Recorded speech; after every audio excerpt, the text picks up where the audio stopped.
తిరుపతి గంగమ్మ జాతర 900 ఏళ్ల చరిత్ర, రోజుకో వేషధారణ. ఈ జాతర ప్రత్యేకతలెన్నో.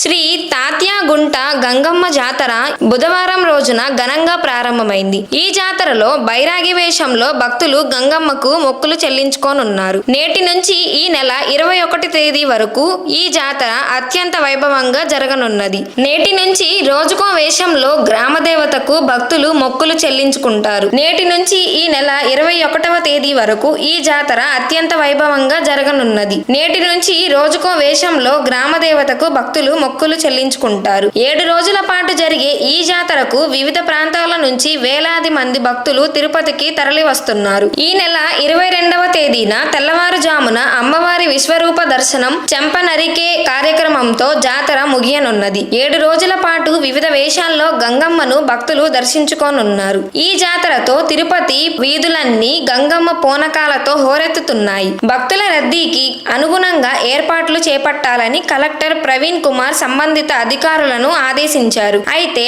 ఈ జాతర జరిగినన్ని రోజులు గ్రామస్తులు ఊరి విడిచి వెళ్లకూడదని విశ్వసిస్తారు. కాగా ఇటీవల విడుదలైన పుష్ప 2 సినిమా టీజర్ లోను సినీ నటుడు అల్లు అర్జున్ స్త్రీ వేషధారణలో కనిపించిన విషయం తెలిసిందే. గంగమ్మ జాతరకు సంబంధించిన కొన్ని సీన్లను కూడా ఈ సినిమాలో చిత్రీకరించినట్లు సమాచారం.